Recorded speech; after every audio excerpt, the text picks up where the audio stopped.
सवेरा के प्रायोजक हैं LIC, हर पल आपके साथ।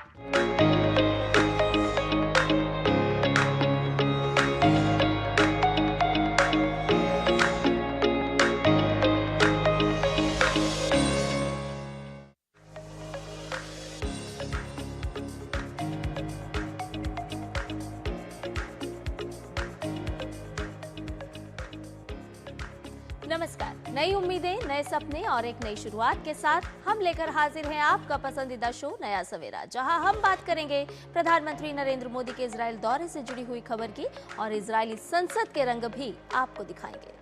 और इसके साथ ही मुख्य निर्वाचन आयुक्त के दौरे से जुड़ी हर एक खबर आपके साथ करेंगे साझा। अमेरिका से परमाणु समझौते पर क्या है ईरान का रुख, वो भी आपको बताएंगे।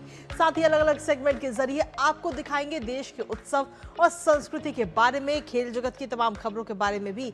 साथ ही करेंगे टेक टॉक और नजर डालेंगे वर्ल्ड वॉच पर भी, यानी हर वो बात जो आपके आज के दिन को बनाएगी बेहद ही खास। तो चलिए शुरुआत करते हैं नया सवेरा की सुर्खियों के साथ। प्रधानमंत्री नरेंद्र मोदी आज इजरायल दौरे पर होंगे रवाना। इजरायली पीएम के साथ कई क्षेत्रों में सहयोग के अवसरों पर करेंगे बातचीत। राष्ट्रपति से भी करेंगे मुलाकात।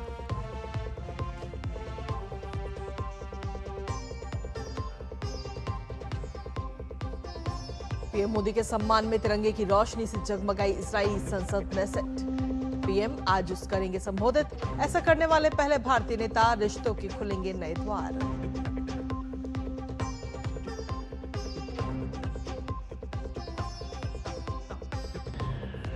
मुख्य निर्वाचन आयुक्त के नेतृत्व में चुनाव आयोग की टीम आज से तमिलनाडु और पुडुचेरी के दौरे पर। अधिकारियों और राजनीतिक दलों के साथ होगी समीक्षा बैठक।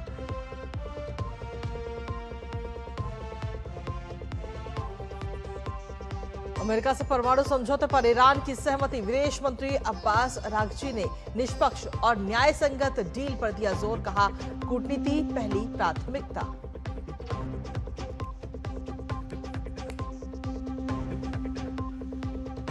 और पाकिस्तान को हराकर इंग्लैंड T20 क्रिकेट विश्व कप के सेमीफाइनल में दाखिल। आज श्रीलंका और न्यूजीलैंड होंगे आमने सामने।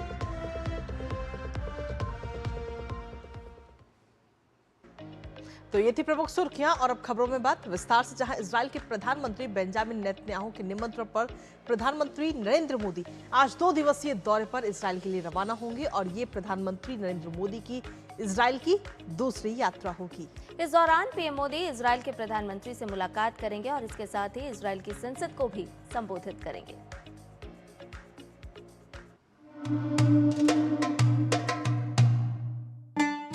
मजबूत द्विपक्षीय रिश्तों की प्रतिबद्धता आगे बढ़ाते हुए प्रधानमंत्री नरेंद्र मोदी इजराइल का 2 दिवसीय दौरा करेंगे। यह दौरा इजराइल के पीएम बेंजामिन नेतन्याहू के निमंत्रण पर हो रहा है। पीएम और इजराइल के उनके समकक्ष की बैठक में द्विपक्षीय सहयोग में विस्तार पर चर्चा होगी। इनमें विज्ञान और प्रौद्योगिकी, नवाचार, रक्षा और सुरक्षा, कृषि, जल प्रबंधन, व्यापार और अर्थव्यवस्था जैसे क्षेत्र शामिल हैं। स्ट्रेटेजिक पार्टनर्स हैं दोनों के दोनों, स्ट्रेटेजिक इंडिया और इजराइल, और ये दोनों के दोनों बड़े नेचुरल अलाइज भी हैं, बड़े ट्रू फ्रेंड्स भी हैं। और ट्रू फ्रेंड्स वही होते हैं जो क्राइसिस और डिफिकल्ट टाइम में एक दूसरे के साथ खड़े होते हैं, एक दूसरे की मदद करते हैं। जब भी कोई टेररिज्म का अटैक होता है तो हमारे साथ इजराइल इंडिया के साथ हमेशा खड़ा देखा है, चाहे वो किसी भी कोऑपरेशन की बात हो, किसी भी स्टेटमेंट की बात हो, कैसे भी। तो ये दोनों के दोनों देश आपस में क्राइसिस के टाइम में एक साथ खड़े होते हैं। प्रधानमंत्री इजराइल की संसद को भी संबोधित करेंगे। पीएम को विश्व भर के देश अपनी संसद को संबोधित करने के लिए आमंत्रित करते रहे हैं। पीएम की इजराइल की ये दूसरी यात्रा है। प्रधानमंत्री वहां राष्ट्रपति इसाक हेर्जोग से भी मिलेंगे। भारत और इजराइल के बीच मजबूत रणनीतिक साझेदारी है। पीएम की यात्रा से इन रिश्तों को नई ऊर्जा मिलने और सहयोग के नए द्वार खुलने की संभावना है। प्रधानमंत्री मोदी की इस यात्रा से भारत और इजराइल के संबंध जो स्ट्रेटेजिक लेवल पर पहुंच चुके हैं, उनमें और ज्यादा तेजी आने की उम्मीद है। कैमरामैन जयशंकर के साथ Sudhir Yadav, DD news, Jerusalem, Israel. तो वहीं प्रधानमंत्री नरेंद्र मोदी के संबोधन से पहले इजरायली संसद नेसेट को तिरंगे की रोशनी से रोशन किया गया है, जो अपने आप में एक अलग ही रंग बिखेर रहा है। इजराइल की संसद के स्पीकर अमीर ओहाना ने सोशल मीडिया मंच पर ये तस्वीर साझा की है और इसके साथ ही ये जानकारी भी दी है। इसे भारत और इजरायल के बीच प्रगाढ़ और रणनीतिक साझेदारी का प्रतीक भी माना जा रहा है। आपको ये भी बता दें कि प्रधानमंत्री नरेंद्र मोदी आज अपने आधिकारिक दौरे पर इजरायल पहुंचने वाले हैं। और पीएम मोदी के दौरे को लेकर इजरायल में विपक्ष के नेता भी काफी उत्सुक नजर आ रहे हैं। इजरायल में विपक्ष के नेता यायर लैपिड ने सोशल मीडिया पर पोस्ट करते हुए लिखा कि पूरा इजरायल पीएम मोदी का स्वागत करने के लिए बेहद उत्सुक है। वो इजरायल के सच्चे मित्र हैं, ये भी कहा गया है। और साथ ही साथ इजरायल और भारत के बीच का संबंध केवल एक रणनीतिक संबंध नहीं है, बल्कि राष्ट्रों के बीच गहरी मित्रता का बंधन भी है।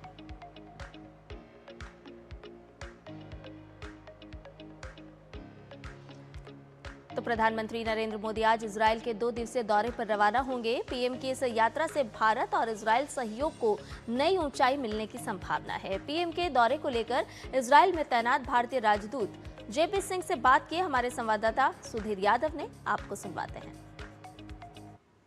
प्रधानमंत्री मोदी 25 और 26 फरवरी की 2 दिवसीय की इजरायल यात्रा पर आ रहे हैं। क्या है इस यात्रा में, क्या भारत और इजरायल के रिश्तों को लेकर क्या ये यात्रा किस तरीके से आगे बढ़ेगी, इस बारे में हमारे साथ बातचीत करने के लिए इजरायल में भारत के राजदूत जेपी सिंह जी है। सर, सबसे पहले इस यात्रा की इटिनरी क्या है, प्रधानमंत्री का कार्यक्रम किस तरह से है इजरायल में? प्रधानमंत्री नरेंद्र मोदी जी इजरायल की 2 दिवसीय यात्रा पर 25 और 26 फरवरी को यहाँ पर होंगे। ये उनकी दूसरी यात्रा है। पहली यात्रा 2017 में यहाँ पे हुई थी और ये बड़ी एक ऐतिहासिक यात्रा होगी जो कि 9 साल के बाद आ रहे हैं। इस विज़िट के दौरान वो प्राइम मिनिस्टर नेतन्याहू जी से बातचीत करेंगे। इनके प्रेसिडेंट हैं मिस्टर हर्जोग जी, उनके साथ भी बातचीत करेंगे और यहाँ की जो केनेसेट है, जो हमारी पार्लियामेंट के इवेंट है, और उसको वो एड्रेस भी करेंगे। तो ये ब्रॉड एलिमेंट्स हैं। इनके अलावा यहाँ पे काफ़ी ज्यूइश कम्युनिटी के लोग हैं जो इंडिया से आए हैं, उनके साथ भी वार्तालाप होगी और काफ़ी उसमें और भी थोड़े बहुत एलिमेंट्स हैं। सर, प्रधानमंत्री मोदी का और नेतन्याहू जी का एक पर्सनल कनेक्ट भी रहा है बहुत अच्छा। तो आपको क्या लगता है कि इस रिश्ते से भारत और इजरायल के जो रिश्ते हैं उनमें क्या और बेहतर होगा, किन किन क्षेत्रों में हम और ज़्यादा बेहतर रिश्तों की तरफ बढ़ सकते हैं? जैसा कि आप जानते हैं, प्रधानमंत्री नरेंद्र मोदी जी के खासतौर सभी जो विश्व के जो लीडर्स हैं उन सब के साथ काफ़ी अच्छे संबंध हैं। प्रधानमंत्री नेतन्याहू जी के साथ ऑफ कोर्स बहुत अच्छे फ्रेंडली रिलेशंस हैं। आपने देखा होगा नेतन्याहू जी ने जब भी उनको एड्रेस किया है, अभी हाल ही में उन्होंने 1-2 जगह किया, तो हमेशा वो माय फ्रेंड और इस तरीके के उनके लिए बहुत ही अप्रिशिएटिव वर्ड्स यूज़ करते हैं और इन दोनों के बीच में काफ़ी अच्छी रेपो है और ये संभवतः रिलेशंस को बढ़ाने में मदद करती है। और इन दोनों के जो रिलेशंस हैं, दोनों लीडर्स के रिलेशंस हैं, वो हमारे इस रिलेशंस को मजबूत करेंगे और इसको आगे बढ़ाएंगे। सर, रिसेंटली भारत में AI समिट हुआ, AI impact summit, world level पे इतना बड़ा समिट, उसके बाद से प्रधानमंत्री की इजरायल की यात्रा हुई है। तो क्या AI को लेके तकनीक के क्षेत्र में कुछ और जो कोलैबोरेशन है वो इजरायल के साथ हो सकते हैं भारत के? देखिए, इजरायल के साथ जो इंडिया और इजरायल है, हमारे बड़े स्ट्रेटेजिक संबंध हैं और जब मैं स्ट्रेटेजी की बात करता हूँ उसमें बड़े कोर एरियाज़ हैं जिस पे हम फोकस करते हैं और सबसे इम्पॉर्टेंट जो फोकस एरिया है वो साइंस एंड टेक्नोलॉजी पे है। हमारा मकसद ये है कि किस तरीके से हम इन दोनों इकोसिस्टम को जोड़ दें जिससे कि दोनों की जो स्ट्रेंथ हैं वो कंबाइन हो जाए। उसके चलते इस बार जो फोकस एरिया वो साइंस एंड टेक्नोलॉजी कोऑपरेशन में भी होगा। जितनी भी हमारी क्रिटिकल एंड एमर्जिंग टेक्नोलॉजीज़ हैं इस पर डिस्कशन किया जाएगा और इसके तहत दोनों प्रधानमंत्रियों के बीच में किस तरीके से हम artificial intelligence, cyber security, quantum, इन सब चीज़ों पे मुद्दे पे किस तरीके से हम आगे बढ़ें, इस पे भी उन दोनों के बीच में डिस्कशन होगा। सर, टेररिज्म एक मेजर इशू है जिसमें इजरायल और भारत को लेकर दोनों की अगर हम कहें व्यूज़ बिल्कुल सिमिलर हैं, तो क्या इस मामले में भी कोलैबोरेशन को और आगे बढ़ाया जाएगा? आप देखेंगे कि टेररिज्म के मामले में हमारे प्रधानमंत्री जी ने बड़े साफ शब्दों में बोला है कि we have a zero tolerance policy on terrorism. और आपने देखा भी होगा किस तरीके से हमने ऑपरेशन सिंदूर के तहत और उससे पहले भी किस तरीके से हमने टेररिज्म के जितने भी अटैक्स हैं उनका जवाब दिया है और यही हमारी पॉलिसी है। तो टेररिज्म पे तो कोई समझौता नहीं है। इजराइल की बात है, इजराइल और इंडिया भी सेम पेज पे हैं जहाँ पे टेररिज्म से लड़ने की बात आती है। हमारे कोऑपरेशन है। मैं यहाँ पे एक चीज़ और आपको बताता चलूँ कि स्ट्रेटेजिक पार्टनर्स हैं दोनों के दोनों स्ट्रेटेजिक, इंडिया और इजराइल। और ये दोनों के दोनों बड़े नेचुरल अलाइज भी हैं, बड़े ट्रू फ्रेंड्स भी हैं। और ट्रू फ्रेंड्स वही होते हैं जो क्राइसिस और डिफ़िकल्ट टाइम में एक दूसरे के साथ खड़े होते हैं, एक दूसरे की मदद करते हैं। जब भी कोई टेररिज्म का अटैक होता है तो हमारे साथ इजराइल इंडिया के साथ हमेशा खड़ा देखा है, चाहे वो किसी भी कोऑपरेशन की बात हो, किसी भी स्टेटमेंट की बात हो, कैसे भी। तो ये दोनों के दोनों देश आपस में क्राइसिस के टाइम में एक साथ खड़े होते हैं। सर, IMEC कॉरिडोर को लेके प्राइम मिनिस्टर लगातार बातचीत कर रहे हैं। इजराइल उसमें एक इम्पोर्टेंट एलाइज है, तो क्या इस मामले में भी कुछ बात आगे बढ़ सकती है? IMEC एक इम्पॉर्टेंट प्रोजेक्ट है, बड़ा विजनरी प्रोजेक्ट है, जो कि इंडिया को, गल्फ को और यूरोप को किस तरीके से कनेक्ट करता है। सबसे इम्पॉर्टेंट चीज़ ये है कि जो IMEC की स्थापना रखी गई थी, जो फाउंडेशन लिया गया था, वो भारत के प्रधानमंत्री नरेंद्र मोदी जी की लीडरशिप में जो हमने G20 की अपनी समिट की थी, उसमें ये MOU साइन किया गया था। सो उसको हमें आगे ले जाना है। कुछ कारणोंवश उस पर अभी, बिकॉज यहाँ पे जो सिचुएशन थी उस पर ज़्यादा फॉरवर्ड मूवमेंट नहीं हुई थी, बट आई थिंक ये IMEC एक मुद्दा ऐसा है कि जिसमें हमें आगे बढ़ना चाहिए और ये सभी देशों को जोड़ता है। इसमें सभी देशों में एक इकोनॉमिक इंटीग्रेशन आता है, एक रीजनल इंटीग्रेशन आता है, और किस तरीके से ये जो IMEC प्रोजेक्ट है किस तरीके से इंडिया को, गल्फ कंट्रीज़ को और यूरोप को किस तरीके से जोड़ेगा। तो ये बड़ा इंपॉर्टेंट और विजनरी प्रोजेक्ट है। इस पर संभवतः इस पर डिस्कशन होगा कि पीपल टू पीपल टाइज जो होती है वो दोनों, मतलब किसी भी देश को आपस में बहुत अच्छी तरह से बॉन्ड करती है। तो इजराइल के लोग भारत को लेकर और भारत के लोग इजराइल को लेकर हमेशा से पॉजिटिव रहे। तो आप लगता है कि पीपल टू पीपल टाइज और ज़्यादा बेहतर होंगी, उनको और आगे लेवल पे लेकर जाया जाएगा? मेरा ये मानना है कि पीपल टू पीपल टाइज हमारी ऑलरेडी बहुत अच्छी हैं, बट उसमें और भी हमें आगे बढ़ना है। स्पेशली टूरिज़्म है, कल्चरल रिलेशंस हैं, इनके अंदर हमें और मेहनत करनी है। हमारे इधर इंडियन कल्चरल सेंटर है और उसका अंडर इंडिया कल्चरल सेंटर के तहत हम बहुत सारी एक्टिविटीज़ करते हैं। यहाँ पे फिल्म फेस्टिवल करते हैं, कल्चरल ट्रूप्स आते हैं इंडिया के। सिमिलरली काफ़ी इजरायली लोग इंडिया में ट्रैवल करते हैं टूरिज़्म के लिए, जैसे आपने देखा होगा। सबसे इम्पॉर्टेंट चीज़ ये है कि इंडिया का जो एनवायरनमेंट है, इंडिया का जो माहौल है, वो इनको बहुत अच्छा लगता है। क्योंकि इंडिया में हम लोग पीसफुल को एग्जिस्टेंस में विश्वास रखते हैं, हम वासुदेव कुटुंबकम फिलॉसफी में विश्वास रखते हैं, वर्ल्ड एज वन फैमिली में विश्वास रखते हैं। तो हमारे इंडिया में कोई भी एंटीसेमिटिज्म वाला कभी कोई ऐसा आपको ऐसी कोई एक्टिविटी होती हुई नज़र आएगी नहीं। तो इन लोगों के लिए बहुत ज़रूरी है। और तो पीपल टू पीपल रिलेशंस में, और यहाँ पे जो इजरायली जूश हैं जो इंडियन ओरिजिन के हैं, जो काफ़ी लोग मुंबई से आए हैं, कोचीन से आए हैं और बगदादी जूज़ हैं, आप उनसे मिलेंगे जब वो भी आएंगे यहाँ पे प्रधानमंत्री का स्वागत करने के लिए और उनसे मिलने के लिए। आप उनसे मिलिएगा, जब आप उनसे मिलेंगे तो आपको खुद पता चलेगा कि किस तरीके से इजरायली लोग इंडिया को किस तरीके से देखते हैं। दूरदर्शन से बातचीत करने के लिए बहुत बहुत धन्यवाद। तो वाकई प्रधानमंत्री नरेंद्र मोदी का इजराइल का ये दौरा अपने आप में बेहद ही खास है और इसी पर ताज़ा अपडेट ले लेते हैं। हमारे साथ में यरूशलेम से हमारे सहयोगी सुधीर यादव इस वक्त जुड़ रहे हैं, सीधा उनके पास चलते हैं। सुधीर, सीधे तौर पर देखें तो प्रधानमंत्री नरेंद्र मोदी की इससे पहले 2017 में पीएम मोदी गए थे इजराइल और उसके बाद अब 2026 में प्रधानमंत्री इजराइल की यात्रा पर है। 2 दिनों की ये काफी खास और काफी अहम यात्रा। आपसे जानना चाहेंगे कि आखिर रणनीतिक साझेदारी को किस तरीके से आगे एक नई दिशा मिलती हुई नजर आएगी इस यात्रा के जरिए, और साथ ही पिछली यात्रा से ये यात्रा कितनी अलग है और कितनी महत्वपूर्ण? देखिए, पिछली यात्रा में रणनीतिक साझेदारी की बात हुई थी। अब उस रणनीतिक साझेदारी को एक नए लेवल पे ले जाने की बात है।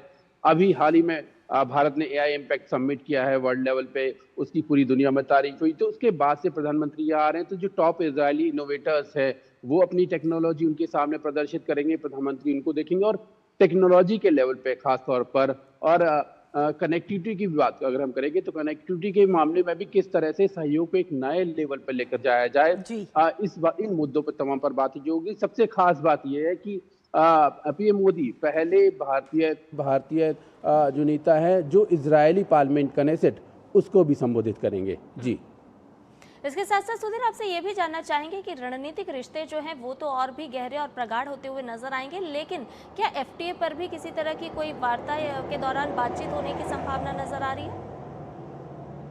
देखिए, कल ही FTA की बातचीत जो शुरुआती तौर पे शुरू हुई है, तो उम्मीद ये की जा रही है कि बातचीत के कई चरण होंगे। इसमें कई ऐसे मामले होते हैं जिनको आपसी तौर पर सुलझाना होगा, क्योंकि बातचीत अभी शुरू हुई है, तो उम्मीद की जा रही है कि इस मामले में भी डिस्कशंस हो सकते हैं। लेकिन अभी जो यहाँ सूत्रों के हवाले से हमें जानकारी मिली है उसमें कनेक्टिविटी, साइंस एंड टेक्नोलॉजी और ख़ास तौर पर इससे पहले जो इजराइल से हमारा सहयोग है एग्रीकल्चर के क्षेत्र में, वाटर कंजर्वेशन को लेकर हमारे जो पहले से जो सहयोग चल रहा है उस मामले में और ज़्यादा बातचीत है। उम्मीद ये की जा रही है कि FTA के मामले में भी जो दोनों नेता है वो बात कर सकते हैं। जी, इसके साथ ही सुधीर, जैसे कि जानकारी ये भी मिली है कि प्रधानमंत्री आज वहां पर संसद को भी संबोधित करते हुए नजर आएंगे। हालांकि इससे पहले प्रधानमंत्री ने और भी देशों की कई संसदों को संबोधित कर चुके, लेकिन आज का ये संबोधन किस तरीके से खास होता हुआ नजर आता है, क्योंकि हमने देखा है कि इससे पहले संसद को तिरंगे की रोशनी में भी सजाया गया।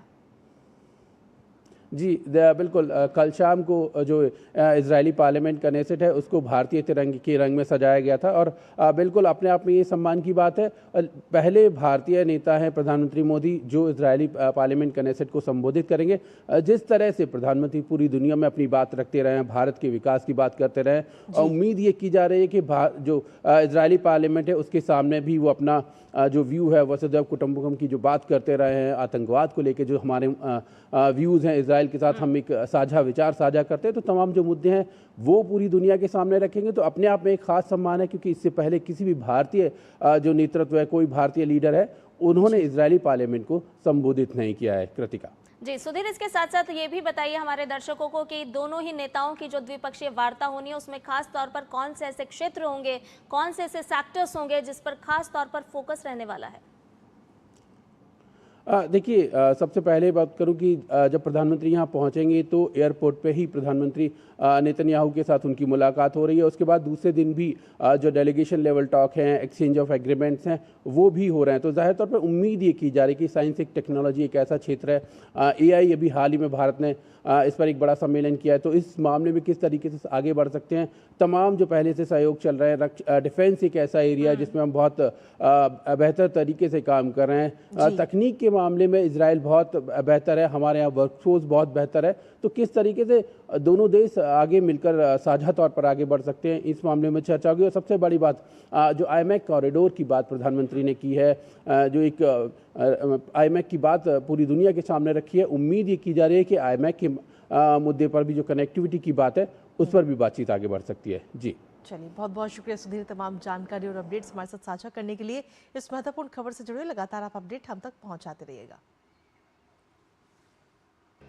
और वही प्रधानमंत्री नरेंद्र मोदी की इजराइल यात्रा के पहले एक और पहल की गई। दोनों देशों के बीच मुक्त व्यापार समझौते पर पहले दौर की बातचीत दिल्ली में सोमवार से ही शुरू हो चुकी है और ये तकरीबन 4 दिनों तक चलने वाली है। जी हां, आपको बता दें कि केंद्रीय वाणिज्य एवं उद्योग मंत्री पीयूष गोयल ने बीते कल भारत आए इजरायली प्रतिनिधिमंडल से मुलाकात की और ये प्रतिनिधिमंडल 26 फरवरी तक आयोजित भारत इजराइल मुक्त व्यापार समझौता वार्ता के पहले दौर में भाग लेने के लिए भारत पहुंचा है। केंद्रीय मंत्री पीयूष गोयल ने कहा कि FTA पर बातचीत दोनों देशों के बीच द्विपक्षीय व्यापार और आर्थिक सहयोग को नई मजबूती देने की दिशा में महत्वपूर्ण कदम है। उन्होंने विश्वास व्यक्त किया कि यह समझौता दोनों देशों के व्यवसायों और नागरिकों के लिए नए अवसर सृजित करेगा और आपसी आर्थिक संबंधों को और भी विस्तार देगा। और वहीं प्रधानमंत्री नरेंद्र मोदी की इजराइल यात्रा से पहले भारत इजराइल ने आतंकवाद पर साझा सख्त रुख अपनाने का संकेत दिया है। कल दिल्ली में भारत इजराइल आतंक विरोधी संयुक्त कार्य समूह की 10वीं बैठक में दोनों देशों ने आतंकवाद की हर रूप, विशेषकर सीमा पार आतंकवाद की कड़ी निंदा करते हुए जीरो टॉलरेंस की नीति दोहराई। बैठक का नेतृत्व भारत की ओर से विदेश मंत्रालय के संयुक्त सचिव counter terrorism doctor Vinod Bahade और इजराइल की ओर से स्ट्रेटेजिक अफेयर्स डिवीजन के प्रमुख नदाव एशर ने किया।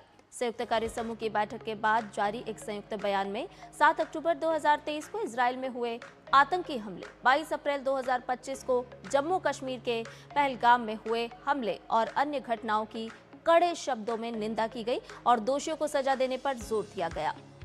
इसके साथ ही दोनों पक्षों ने यह भी कहा कि आतंकवाद से निपटने के लिए सतत और समन्वित कार्रवाई जरूरी है और इसके लिए दोनों देश संयुक्त राष्ट्र फाइनेंशियल एक्शन टास्क फोर्स और अन्य बहुपक्षीय मंचों पर सहयोग बढ़ाएंगे। दोनों देशों के बीच आतंकवादी संगठनों, उनके समर्थकों, प्रायोजकों और वित्त पोषकों के खिलाफ संयुक्त कार्रवाई पर भी सहमति बनी।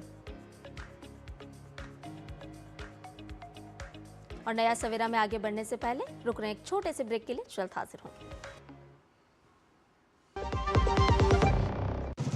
ओ हरी भैया, अरे वाह, खेतों में कौन सी फसल लगाए हो? 12 महीने कमा कर दे ऐसी फसल। क्या? मैंने नया व्यवसाय शुरू किया है। उसके लिए पैसे? इसमें किसी निवेश की जरूरत ही नहीं। अच्छा मुखिया जी। अरे मुखिया जी नमस्ते। अरे हरी, कब आ रहे हो? आप बस चलिए, मैं पहुंचता हूं। अब मैं LIC एजेंट हूं। LIC एजेंट बनो, अब बड़ा सोचो। हमारी वेबसाइट पर जाएं या अपनी नजदीकी LIC शाखा से संपर्क करें।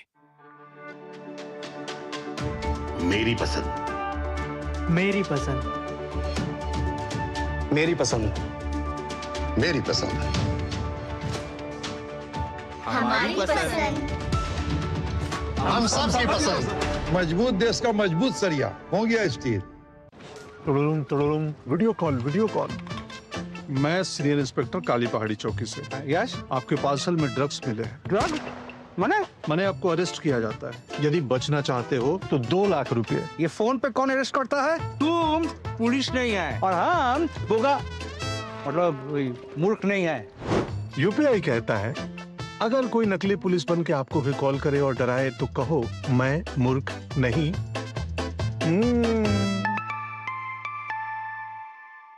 जाइए, आप भी किसी का टेस्ट लीजिए। विभाग अनेक, कंप्लेंट बॉक्स 1।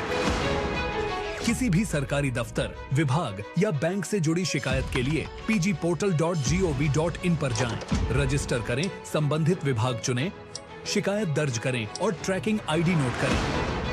SMS या ईमेल पर एक्नॉलेजमेंट पाएं और शिकायत का जवाब सीधे मंत्रालय से प्राप्त करें। अब तक 1 करोड़ 12 लाख से अधिक भारतीयों ने भरोसा जताया। CP ग्राम्स, आपकी हर शिकायत का हल। अभी शिकायत दर्ज करें pgportal.gov.in।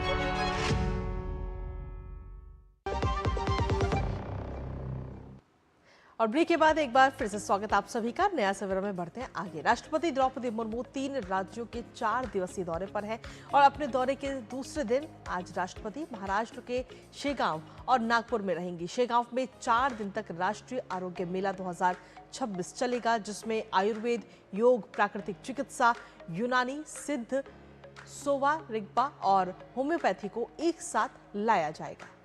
राष्ट्रपति द्रौपदी मुर्मू राष्ट्रीय आरोग्य मेला 2026 का उद्घाटन करेंगी। इस मेले के दौरान आम लोगों को आयुर्वेद, योग और प्राकृतिक चिकित्सा, यूनानी, सिद्ध, सोवा रिग्पा, होम्योपैथी और अन्य पारंपरिक स्वास्थ्य देखभाल पद्धतियों सहित विभिन्न आयुष प्रणालियों के तहत मुफ्त स्वास्थ्य जांच, चिकित्सा परामर्श और दवाएं प्राप्त करने का अवसर मिलेगा।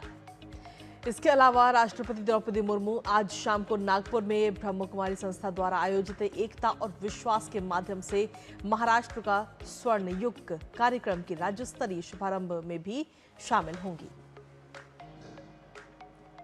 और वहीं केंद्रीय गृह मंत्री अमित शाह आज से बिहार के सीमावर्ती इलाकों के 3 दिवसीय दौरे पर हैं।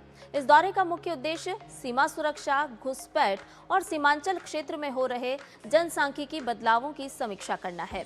वो अररिया, किशनगंज और पूर्णिया सहित 7 सीमावर्ती जिलों के जिला अधिकारियों, पुलिस अधीक्षकों और अन्य वरिष्ठ अधिकारियों के साथ बैठक भी करेंगे। इसके साथ ही इन बैठकों में कानून व्यवस्था की स्थिति, कथित अवैध धार्मिक ढांचों और घुसपैठियों के खिलाफ की गई कार्रवाई पर चर्चा होगी। अधिकारियों से जनसंख्या पैटर्न, सुरक्षा चिंताओं और अब तक उठाए गए कदमों की विस्तृत रिपोर्ट भी मांगी जा सकती है। गृह मंत्री सशस्त्र सीमा बल के वरिष्ठ अधिकारियों के साथ भी बैठक करेंगे। इस दौरे के दौरान अमित शाह सीमा चौकियों का उद्घाटन करेंगे, SSB की परियोजनाओं की शुरुआत करेंगे और वाइब्रेंट विलेजेस योजना के दूसरे चरण की प्रगति की समीक्षा भी करेंगे। और चलिए नया सवेरा में आगे बढ़ते हैं और अन्य तमाम खबरों का रुख करते हैं, जहां मुख्य निर्वाचन आयुक्त ज्ञानेश कुमार के नेतृत्व में चुनाव आयोग की टीम आज से तमिलनाडु और पुडुचेरी के 3 दिवसीय दौरे पर रहेगी।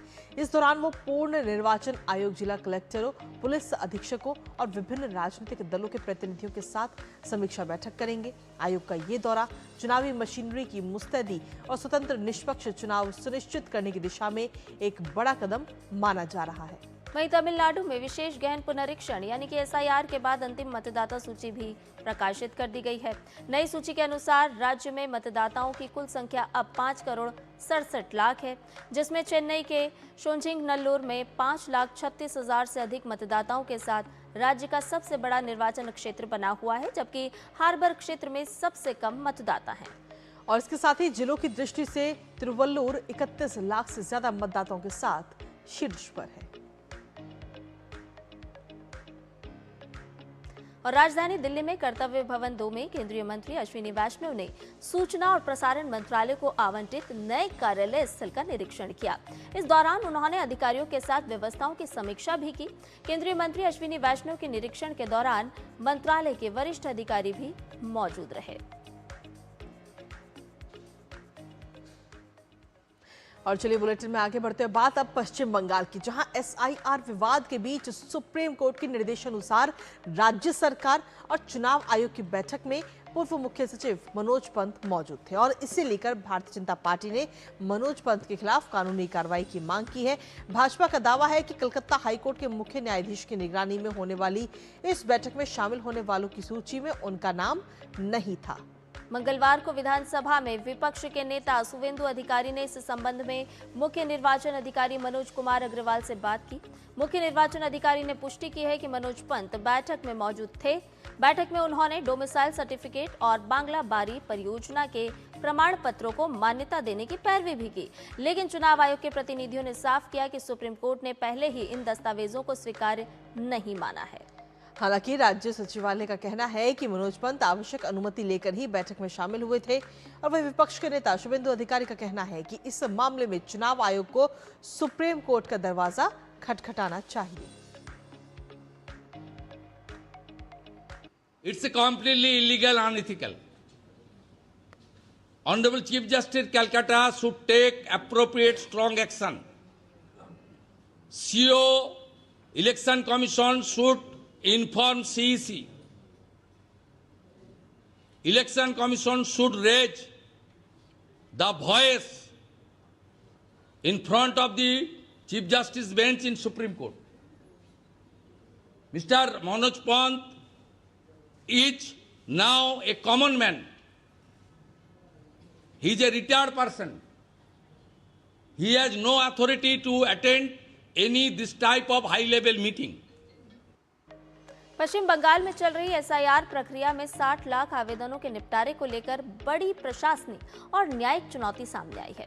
मार्च के दूसरे सप्ताह तक इन सभी मामलों की सुनवाई पूरी करने के लिए करीब 1000 जजों की आवश्यकता बताई गई है। यह आकलन कलकत्ता हाईकोर्ट के मुख्य न्यायाधीश सुजय पॉल द्वारा सुप्रीम कोर्ट को भेजे गए आंकड़ों के आधार पर किया गया है। और वहीं राज्य के मुख्य निर्वाचन अधिकारी मनोज कुमार अग्रवाल ने ये साफ किया कि 60 लाख सुनवाइयों को समय पर पूरा करने के लिए लगभग 1000 जजों की जरूरत होगी। मुख्य न्यायाधीश ने सुप्रीम कोर्ट को पत्र लिखकर बताया कि अगर प्रतिदिन 250 मामलों का भी निपटारा किया जाए तो पूरी प्रक्रिया में करीब 80 दिन लग सकते हैं। और ऐसे में मार्च के दूसरे सप्ताह तक लक्ष्य हासिल करने के लिए प्रतिदिन लगभग 2.5 लाख सुनवाइयों का निपटारा अनिवार्य है।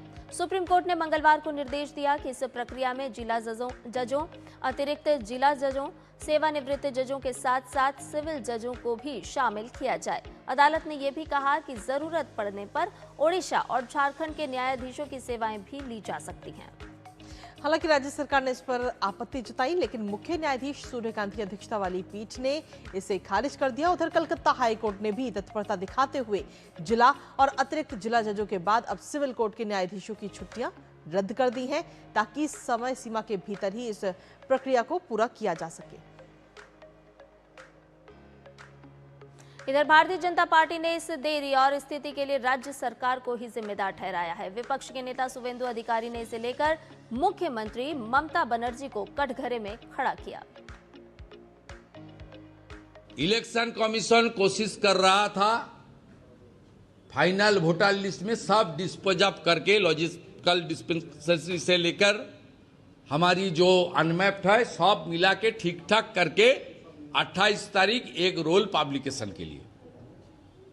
उसको कोई टाइम चाहिए तो 2-5 दिन एक्स्ट्रा टाइम ले सकता था, लेकिन आज जो हुआ इसके लिए जिम्मेदार टीएमसी और ममता बनर्जी है।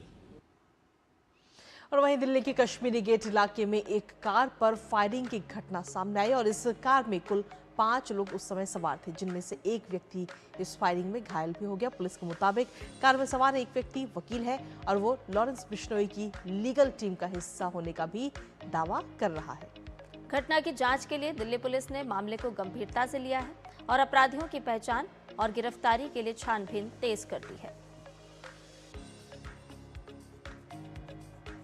और अब बात करते हैं आर्टिफिशियल इंटेलिजेंस की, जो कि सिर्फ एक तकनीक नहीं है बल्कि ये भविष्य की दिशा तय करने वाली एक ताकत है। और भारत में आयोजित हालिया में एआई इम्पैक्ट समिट में केवल घोषणाएं नहीं हुई हैं बल्कि भविष्य की रणनीति भी तैयार की गई। क्यों संध्या? बिल्कुल, तो एआई की तमाम तकनीकों से कैसे आम लोगों की जिंदगी में बदलाव दिखेगा, कैसे लोगों का जीवन सरल हो पाएगा, इन्हीं सवालों की पड़ताल कर रही है हमारी ये विशेष सीरीज एआई भविष्य का भारत।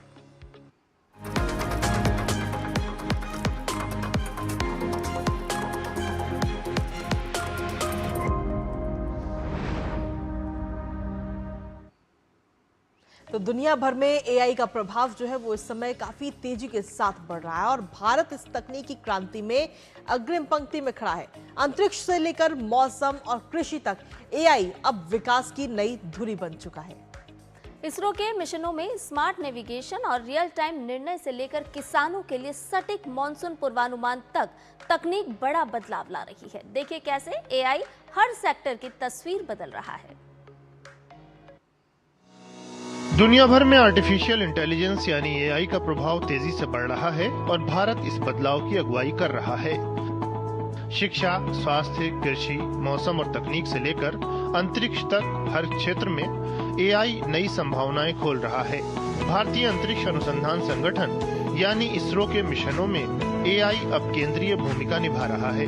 मिशन प्लानिंग, नेविगेशन और रियल टाइम डेटा विश्लेषण से लेकर स्वायत्त निर्णय लेने तक एआई अंतरिक्ष यानों को अधिक स्मार्ट और आत्मनिर्भर बना रहा है। चंद्रयान 3 और आदित्य L1 जैसे मिशनों में जहां धरती से संपर्क में देरी होती है, वहां एआई सिस्टम स्वयं मार्ग तय करते हैं और तकनीकी खामियों को पहचानकर यान को सुरक्षित रखते हैं। आने वाले गगनयान मिशन में अंतरिक्ष यात्रियों की सुरक्षा, लाइफ सपोर्ट और आपात प्रबंधन में भी एआई अहम होगा। जलवायु परिवर्तन की चुनौती के बीच भारत एआई को एक शक्तिशाली समाधान के रूप में अपना रहा है। दूसरी ओर कृषि एवं किसान कल्याण मंत्रालय और भारतीय मौसम एआई आधारित स्थानीय मानसून पूर्वानुमान प्रणाली किसानों को सटीक जानकारी दे रही है। 13 राज्यों के लाखों किसान M-किसान SMS सेवा के माध्यम से समय पर मौसम अपडेट पा रहे हैं, जिससे बुआई और सिंचाई जैसे निर्णय बेहतर हो रहे हैं। मिशन मौसम के तहत भी एआई और मशीन लर्निंग बारिश, चक्रवात, बिजली गिरने और कोहरे की अधिक सटीक भविष्यवाणी कर रहे हैं। सैटेलाइट आधारित एआई विश्लेषण 7.1 लाख वर्ग किलोमीटर वन क्षेत्र की निगरानी कर वनों की कटाई, जंगल की आग और अवैध खनन पर नजर रख रहा है। 7,500 किलोमीटर लंबी तटरेखा पर समुद्र स्तर वृद्धि और चक्रवात जोखिम का आकलन भी एआई मॉडल कर रहे हैं। शहरों में वायु प्रदूषण मानचित्रण और हीट वेव पूर्वानुमान से बेहतर शहरी योजना संभव हो रही है। ऊर्जा क्षेत्र में स्मार्ट ग्रिड एआई के जरिए सौर और पवन ऊर्जा उत्पादन का सटीक अनुमान लगाकर स्वच्छ ऊर्जा उपयोग बढ़ा रहे हैं। Bharat India AI impact summit 2026 की मेजबानी कर रहा है, जो दर्शाता है कि एआई केवल आर्थिक प्रगति का माध्यम नहीं बल्कि जलवायु समाधान, सतत विकास और वैश्विक सहयोग की आधारशिला है। एआई का भविष्य सिर्फ स्मार्ट मशीनें नहीं बल्कि एक सुरक्षित, हरित और टिकाऊ पृथ्वी है और इस दिशा में भारत निर्णायक कदम बढ़ा चुका है। और जब वैश्विक अर्थव्यवस्था की धुरी सिलिकॉन और एल्गोरिदम पर टिकी हुई हो तो भारत इसमें भला कैसे पीछे रह सकता है। इसके लिए भारत अपनी डेमोग्राफिक डिविडेंड को डिजिटल डिविडेंड में बदल रहा है। जी हाँ, भारतीय युवाओं के लिए आर्टिफिशियल इंटेलिजेंस अब महज एक तकनीकी शब्द नहीं है बल्कि वो पारस पत्थर है जिसने उनकी आकांक्षाओं को नए पंख दिए हैं। इस रिपोर्ट के जरिए देखते हैं।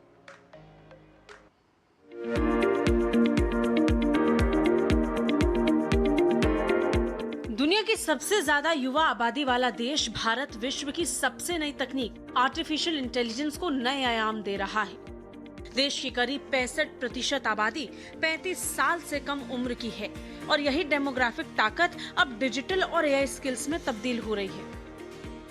सरकार ने वैश्विक स्तर पर एआई के महत्व को देखते हुए देश में एआई को रणनीतिक प्राथमिकता दी है। नीति आयोग ने एआई फॉर ऑल का विजन पेश किया, जिसमें हेल्थ, एग्रीकल्चर, शिक्षा और स्मार्ट मोबिलिटी जैसे क्षेत्रों में एआई के उपयोग पर जोर दिया गया है। केंद्रीय बजट 2026-27 में एआई आधारित कौशल विकास को विशेष प्राथमिकता दी गई है। एनिमेशन, गेमिंग और डिजिटल कंटेंट जैसे उभरते क्षेत्रों में युवाओं को प्रशिक्षित किया जाएगा। वित्त मंत्री निर्मला सीतारमण ने एजुकेशन टू एम्प्लॉयमेंट समिति के गठन की घोषणा की, जो सेवाओं के क्षेत्र में एआई के प्रभाव का अध्ययन करेगी और रोजगार के नए अवसरों की पहचान करेगी। Emerging technologies including AI. 21st century is technology driven. Adoption of technology is for the benefit of all people. Farmers in the field, women in STEM, youth keen to upskill, and Divyangjan to access newer opportunities. The government has taken several steps to support new technologies through AI Mission, National Quantum Mission, Anusandhan National Research Fund, and Research and Development and Innovation Fund. AI पर सरकार के initiative के चलते ही भारतीय युवाओं ने AI को अपनाया है। स्टैनफोर्ड यूनिवर्सिटी की एआई इंडेक्स रिपोर्ट के अनुसार भारत एआई स्किल पार्टनरशिप में दुनिया के शीर्ष देशों में शुमार है। भारत में 100 से अधिक सक्रिय एआई स्टार्टअप्स हैं, जिनमें से अधिकांश की कमान 30 वर्ष से कम आयु के युवाओं के हाथ में है। ये युवा भाषिणी जैसे प्रोजेक्ट्स के माध्यम से भाषाई बाधाओं को तोड़ रहे हैं। हेल्थटेक स्टार्टअप एआई की मदद से कैंसर और डायबिटीज की शुरुआती पहचान पर काम कर रहे हैं। फिनटेक कंपनियां real time fraud detection system विकसित कर रही हैं। एग्रीटेक प्लेटफॉर्म एआई के जरिए मौसम, मिट्टी और फसल डेटा का विश्लेषण कर किसानों को सटीक सलाह दे रहे हैं। नेस्कॉम की रिपोर्ट के अनुसार भारत में एआई विशेषज्ञों की मांग आपूर्ति से कहीं अधिक तेजी से बढ़ रही है, जो युवाओं के लिए उच्च वेतन वाली नौकरियों के द्वार खोल रही है। This will provide opportunity to our young men and women going forward. It's going to open up a flood of opportunities with more and more investments coming into this field, whether it's data centers, whether it's engaging with artificial intelligence, machine learning, quantum computing, whether it's developing our own language models, LLMs, whether it's seeing how we can be at the forefront of applied AI, where we have significant talent and skills and strengths. Artificial intelligence के इस नए युग में भारत की युवा शक्ति देश की सबसे बड़ी ताकत बनकर उभर रही है। इंडिया एआई इम्पैक्ट समिट 2026 ने यह स्पष्ट किया कि युवा नवाचार, जिम्मेदार एआई अपनाने और उद्योगों के सहयोग से भारत समावेशी और तेज विकास की दिशा में आगे बढ़ रहा है। Bureau report, DD news.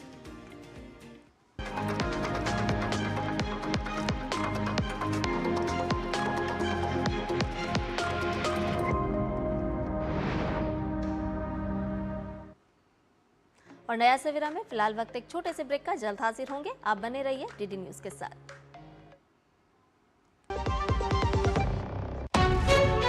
विभाग अनेक, कंप्लेंट बॉक्स 1। किसी भी सरकारी दफ्तर, विभाग या बैंक से जुड़ी शिकायत के लिए pgportal.gov.in पर जाएं, रजिस्टर करें, संबंधित विभाग चुनें, शिकायत दर्ज करें और ट्रैकिंग आईडी नोट करें। एसएमएस या ईमेल पर एक्नॉलेजमेंट पाएं और शिकायत का जवाब सीधे मंत्रालय से प्राप्त करें। अब तक 1,12,00,000 से अधिक भारतीयों ने भरोसा जताया। सीपी ग्राम्स, आपकी हर शिकायत का हल। अभी शिकायत दर्ज करें pgportal.gov.in। Video call. मैं सीनियर इंस्पेक्टर काली पहाड़ी चौकी से। यस, आपके पार्सल में ड्रग्स मिले हैं। ड्रग? मैंने आपको अरेस्ट किया जाता है। यदि बचना चाहते हो तो 2 लाख रुपए। ये फोन पे कौन अरेस्ट करता है? तुम पुलिस नहीं है और हम बोगा मतलब मूर्ख नहीं है। यूपीआई कहता है अगर कोई नकली पुलिस बन के आपको भी कॉल करे और डराए तो कहो मैं मूर्ख नहीं।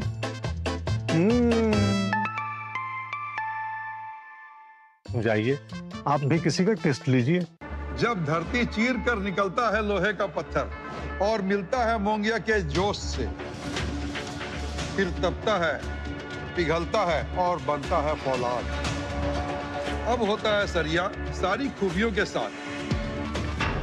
मोंगिया स्टील, मजबूत देश का मजबूत सरिया। सुनो, एक अच्छी इंश्योरेंस पॉलिसी AI से पूछते हैं। एक ऐसी पॉलिसी जिसमें प्रीमियम पेमेंट हो लिमिटेड पर इनकम आती रहे लाइफ टाइम। LIC का जीवन उत्सव। एक ऐसी पॉलिसी जो दे होल लाइफ इंश्योरेंस कवर भी। LIC का जीवन उत्सव। वाओ, चलो तो LIC की जीवन उत्सव पॉलिसी ही लेते हैं। मैं भी तुमसे यही कह रही थी, LIC का जीवन उत्सव। लाइफ टाइम सेलिब्रेशन मनाइए LIC के जीवन उत्सव के साथ, फ्यूचर सेट है। और ब्रेक के बाद नया सवेरा में आपका एक बार फिर से स्वागत है। और आइए अब आपको बता देते हैं कि आज के समाचार पत्रों में कौन कौन सी खबरें दिलचस्प अंदाज के साथ प्रकाशित हैं।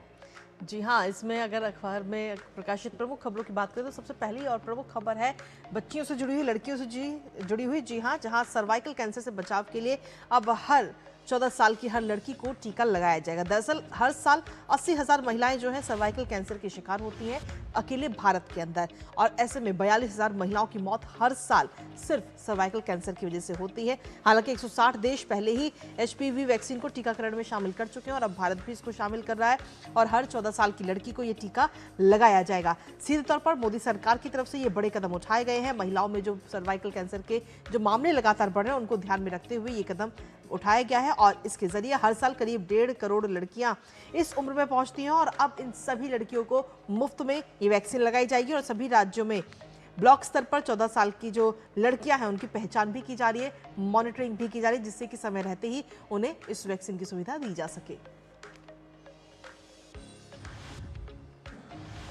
अगली खबर आपको बताते हैं, किसानों की क्षारीय भूमि की समस्या अब खत्म होगी। क्षारीय भूमि क्या होती है तो आपको ये भी साथ साथ बताते चलें कि जिसका pH लेवल तय मानक से अधिक होता है उसे क्षारीय भूमि कहा जाता है। तो इसकी जो समस्या आती है किसानों को वो अब खत्म होगी। कैसे होगी और पर्यावरण को कैसे संबल मिलने वाला है वो ये स्टोरी बता रही है। दरअसल CSSRI के वैज्ञानिकों ने एक ऐसा कंपोस्ट तैयार किया है जिससे 70% तक इसकी जिप्सम की जो निर्भरता है वो घटेगी और शहरी ठोस अपशिष्ट का सही उपयोग भी हो सकेगा। जी हाँ, अब सल्फर खनिज होता है जिस जिप्सम की हम बात कर रहे हैं और इससे क्या क्या फ़ायदा होगा तो जिप्सम पर निर्भरता घटने से भूमि सुधार की लागत कम होगी, शहरों से निकलने वाले कूड़े के कंपोस्ट तैयार होने से खर्चा घटेगा और ये अत्यधिक किसानों को बंजर पड़े खेतों पर भी फसल पैदा करने के लिए प्रेरित करेगा। तो तमाम सारे फायदे भी आज इस स्टोरी के माध्यम से बताए गए हैं।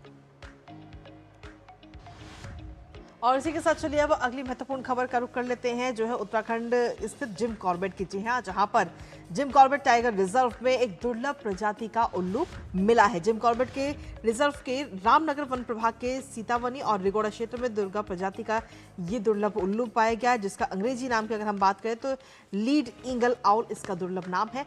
और इस दुर्लभ प्रजाति के उल्लू के मिलने से वन्यजीव के जो प्रेमी हैं वो काफ़ी खुश नजर आ रहे हैं। इसकी अगर हम इसकी हाइट की बात करें तो 20 से 25 इंच लंबा और लगभग 2 किलोग्राम वजनी ये शक्तिशाली शिकारी उल्लू भारत और दक्षिण पूर्व एशिया के घने जंगलों में पाया जाता है। और इस दुर्लभ प्रजाति के पक्षी उल्लू को जंगल में रात का राजा भी कहा जाता है। और ये पक्षी रात भर जंगल में दौड़ भरता है और सुबह होने पर दिन में जंगल में घने पेड़ों की आड़ में शांत भाव में बैठ जाता है, छिप जाता है और रात शुरू होते ही अपने शिकार की खोज में निकल पड़ता है। लेकिन जब ये दुर्लभ प्रजाति का उल्लू पाया गया तो इससे जो वन प्रेमी है उनमें खुशी की लहर दौड़ गई और इसके लिए अब कई सारे कदम भी उठाए जा रहे हैं ताकि इस दुर्लभ प्रजाति को समय रहते ही बचाया जा सके। और अगली खबर जो लोग इतिहास में खास तौर पर रुचि रखते हैं उनके लिए है। जी हाँ, इतिहास का सफर लोग खुद देख सकेंगे, लाइव खुदाई और विरासतें। 5000 साल पुरानी सिंधु घाटी सभ्यता अब किताबों में नहीं बल्कि आंखों के सामने जी उठी है। राखी गढ़ी का यहाँ पर हम जिक्र कर रहे हैं, जहाँ धोलावीरा और लोथल जैसे ऐतिहासिक स्थल अब बड़े आर्कियोलॉजिकल टूरिज्म का केंद्र बन रहे हैं। और आर्कियोलॉजिस्ट नकुल छाबड़ा जैसे विशेषज्ञ हैं जो बता रहे हैं कि हेरिटेज वॉक ने लोगों को धूल भरे गाँव में छिपे हमारे अनमोल गौरव से दोबारा जोड़ दिया है। राखी गढ़ी जैसे ऐतिहासिक स्थलों पर अब वॉक और वर्कशॉप के साथ साथ लोग 5000 साल पुरानी सभ्यता को करीब से देख रहे हैं और महसूस भी कर पा रहे हैं। बढ़ती लोकप्रियता के साथ चिंता भी हालांकि सामने आ रही है। तो नकुल छाबड़ा जो कि विशेषज्ञ हैं वो बता रहे हैं कि कुछ जगहों पर सुरक्षा बढ़ाना जरूरी है ताकि पर्यटक गलती से या फिर जानबूझकर पुरानी चीजों को किसी भी तरह से नुकसान ना पहुंचा पाए। तो ये थी आज की प्रमुख खबरें जिन्हें अखबारों में प्रकाशित किया गया और इसी के साथ अब नया सवेरा में आगे बढ़ते हैं और बात करेंगे अब खेती किसानी से जुड़ी महत्वपूर्ण खबरों की कृषि जगत में। भारतीय कृषि अनुसंधान संस्थान IARI आज से 27 फरवरी 2026 तक पूसा कृषि विज्ञान मेला आयोजित कर रहा है। इस वर्ष मेले की थीम विकसित कृषि आत्मनिर्भर भारत रखी गई है। जी हाँ, इस मेले में कृषि योजनाएं, डिजिटल खेती, जलवायु स्मार्ट कृषि और महिला सशक्तिकरण पर विशेष फोकस रहेगा। कृषि क्षेत्र में उनकी भागीदारी और सशक्तिकरण को बढ़ावा देने के लिए कई विशेष सत्र भी आयोजित किए जाएंगे। वहीं पूसा कृषि मेले में किसानों को न केवल आधुनिक तकनीकें देखने को मिलेंगी बल्कि वो सीधे वैज्ञानिकों से भी संवाद कर सकेंगे। देश भर के किसानों को इसमें शामिल होने के लिए आमंत्रित भी किया गया है।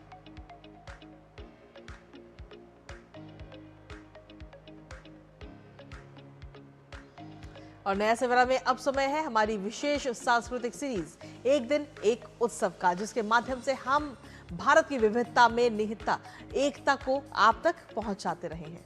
हर कड़ी में हम बात करते हैं देश की सांस्कृतिक रूप से समृद्ध और अर्थपूर्ण एक विशेष उत्सव की। ये सीरीज भारत की जीवंत परंपराओं, लोक विश्वासों, ऐतिहासिक विरासत और कलात्मक अभिव्यक्तियों को एक भावनात्मक और ज्ञानवर्धक यात्रा के रूप में प्रस्तुत कर रही है।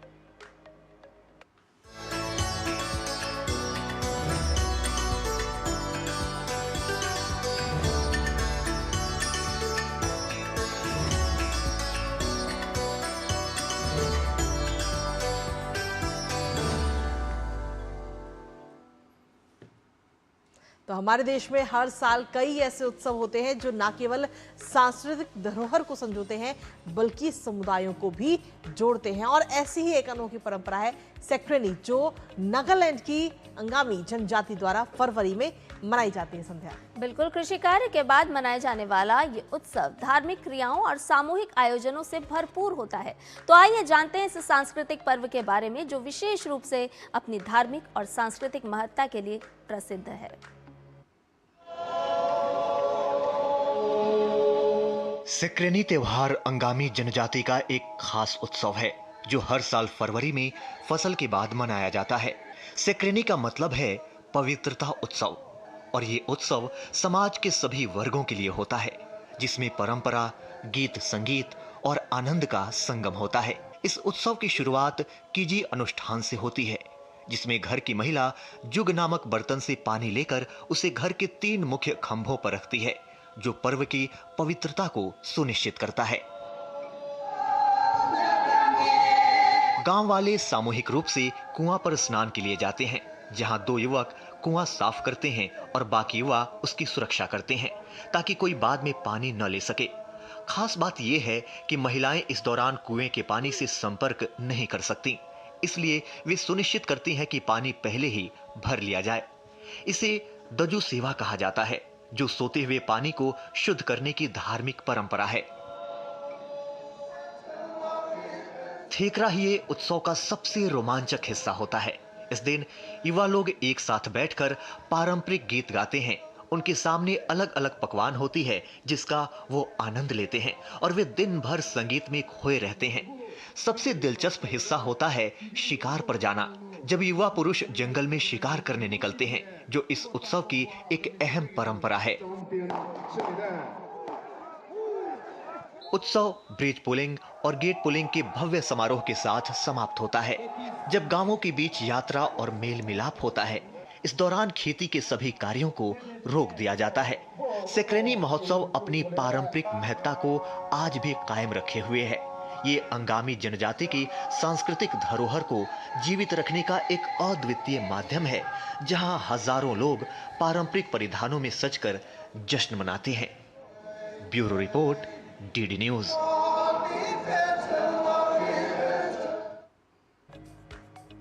और चलिए अब आगे बढ़ते हैं नया सौरा में और अब बात करते हैं मनी मंत्र में। और मनी मंत्र में आज बात करेंगे SIP की। जी हाँ, सिस्टमैटिक इन्वेस्टमेंट प्लान या फिर SIP म्यूचुअल फंड में निवेश की अगर हम बात करें तो निवेश करने का एक अनुशासित और आसान तरीका है और इसके तहत आप नियमित अंतराल पर छोटी एक निश्चित राशि जैसे 100 रुपए से भी कम निवेश हर रोज कर सकते हैं। और SIP कितने प्रकार का होता है, साथ साथ हम आपको ये भी बताते चलते हैं और ये भी बताते हैं कि इसके फायदे और कैसे आप इसमें निवेश कर सकते हैं। तो आइए विस्तार से आपको समझाते हैं। दरअसल रेगुलर SIP हर महीने एक निश्चित राशि होती है जो आप निवेश करते हैं। हर महीने, 2 महीने, 3 महीने या फिर 6 माह के आधार पर आप SIP में निवेश कर सकते हैं। निवेश करने की रकम की अगर हम बात करें तो रकम, तारीख और अवधि आप पहले से ही तय कर लें, यानी कि आप कब किस किस समय के दौरान निवेश कर पाएंगे। निवेशकों के पास डेली SIP और वीकली SIP का भी ऑप्शन होता है, यानी कि आप रोजाना भी इसमें निवेश कर सकते हैं और साप्ताहिक भी कर सकते हैं। अब फ्लेक्सिबल SIP अगली देय तिथि से 1 सप्ताह पहले आपको इन्फॉर्म करना होता है और बाजार की स्थितियों के आधार पर आप फ्लेक्सिबल SIP के लिए निर्णय ले सकते हैं। तो SIP के कई सारे फायदों की अगर हम बात करें तो वो भी है और ट्रिगर SIP की अगर हम बात करें तो बाजार में खास मौकों को भुनाने की कोशिश के तौर पर इसे हम देखते हैं, जिसे ट्रिगर SIP नाम दिया गया। बाजार में जो अनुकूल बदलाव है या फिर पूर्व निर्धारित NAV स्तर जिसमें हम ट्रिगर SIP को जानते हैं और कीमत, मार्केट का वैल्यूएशन और समय इसमें काफी अहम माना जाता है। इसके साथ ही आपको ये भी बता दें कि जो अनुभवी निवेशक हैं उनके लिए ये बेहतर विकल्प के तौर पर भी सामने आया है ट्रिगर SIP। तो अनुभवी निवेशकों के लिए ये एक बेहतर विकल्प है। बाजार में खास मौकों को भुनाने की कोशिश आप इसके तहत कर सकते हैं। ट्रिगर SIP के तहत आप ये सुनिश्चित करें कि आप रोजाना इसमें निवेश करने की इच्छा रखते हैं, साप्ताहिक तौर पर या फिर 6 माह पर। बाजार में अनुकूल बदलाव या पूर्व निर्धारित NSV स्तर भी और कीमत, मार्केट का वैल्यूएशन और समय काफी अहम होता है SIP में। और इसी के साथ चलिए अब नया सवेरा में आगे बढ़ते हैं और अब देखते हैं दुनिया भर की कुछ खास और अहम खबरें।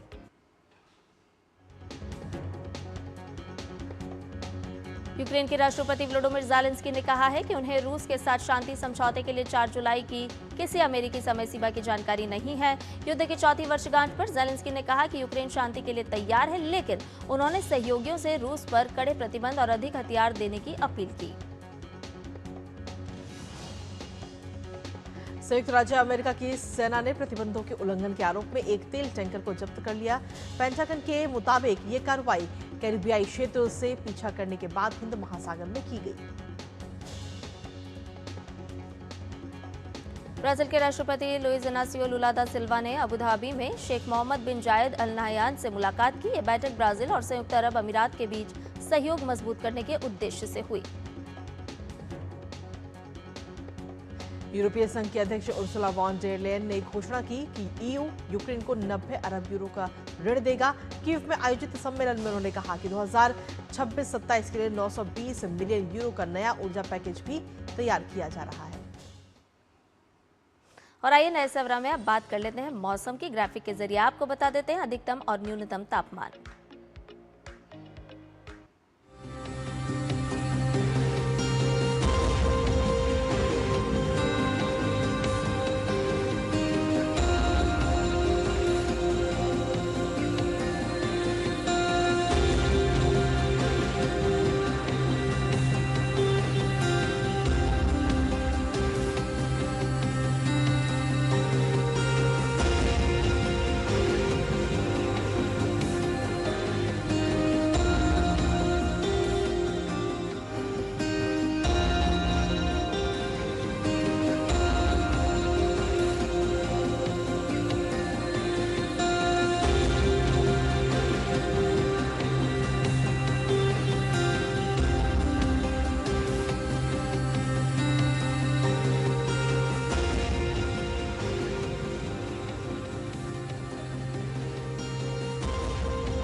और नया सवेरा में अब वक्त तो चला है आप सभी से विदा लेने का, लेकिन जाने के साथ साथ हम आपको छोड़े जाएंगे कुछ खास झलकियों के साथ। जी हाँ, इस बार की झलकियों की अगर हम बात करें तो उत्तर प्रदेश के बरसाना में होली से पहले मनाई गई पारंपरिक लड्डू होली की कुछ खास झलकियां आपके साथ हम साझा कर रहे हैं और आप लीजिए इन खास झलकियों का आनंद। और इसी के साथ मुझे, मेरी सहयोगी संध्या और हमारी पूरी टीम को दीजिए अनुमति।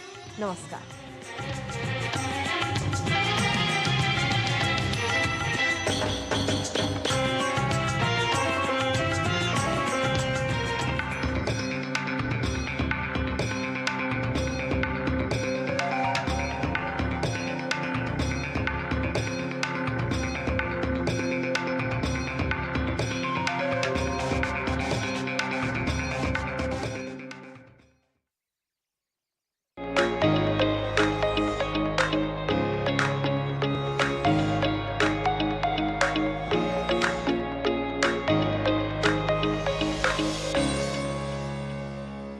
नया सवेरा के प्रायोजक